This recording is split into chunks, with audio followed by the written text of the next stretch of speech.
La crise se poursuit entre opérateurs, régulateurs et services d'impôts.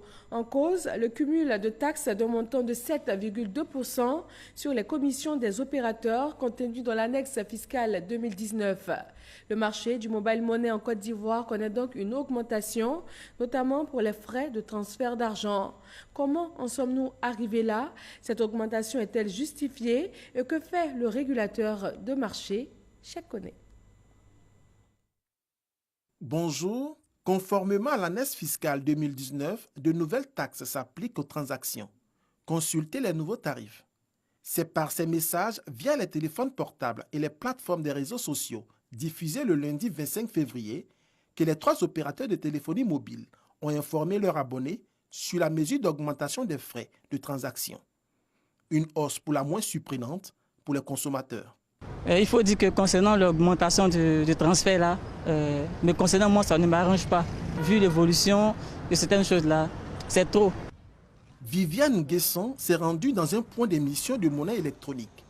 Pour un transfert de 25 000 francs CFA, elle déboursait habituellement 1100 francs CFA.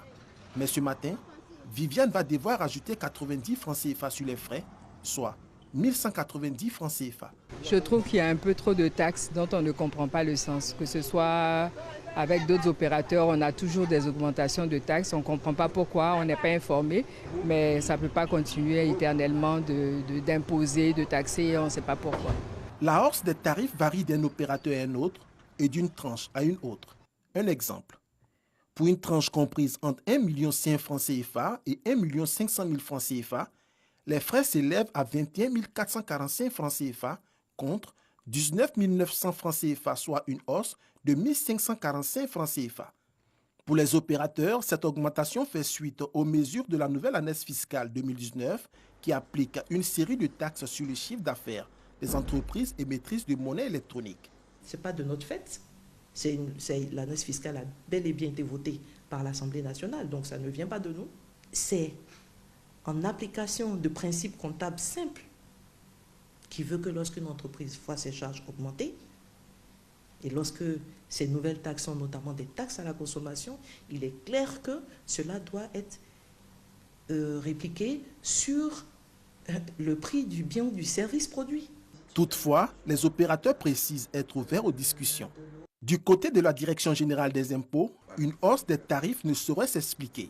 L'article 14 de l'annexe fiscale 2019 est venu leur préciser que la commission perçue du fait des opérations de transfert d'argent, cette commission-là entre bel et bien dans le champ d'application de la taxe.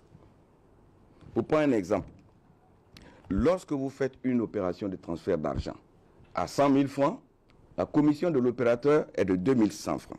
Vous devez calculer donc l'ensemble de ces taxes-là à un taux cumulé de 7,2% sur les 2100 francs. Ça fait à peu près 150 francs, qui est demandé à l'opérateur sur la commission. Et donc, c'est la commission de l'opérateur qui est concernée. Le consommateur final n'est nullement concerné par l'opération. Par conséquent, pour le directeur général des impôts, la répercussion de cette taxe sur les consommateurs est illégale.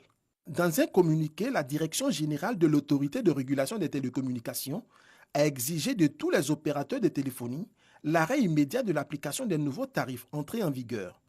Bien que sur le terrain cette mesure n'est pas encore applicable, quelques consommateurs saluent la décision.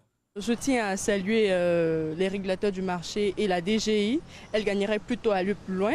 Et la question que je voudrais poser, quelles sont les dispositions qu'ils prendront pour nous qui avons effectué des transactions d'hier à aujourd'hui?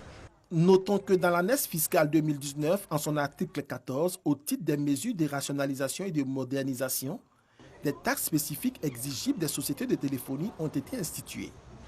Il s'agit des taxes de 0,2% pour la promotion de la culture, de 5% sur les entreprises de télécommunications et des technologies de l'information et de la communication, et de 2% pour le développement des nouvelles technologies en zone rurale, soit un total cumulé de 7,2% de taxes.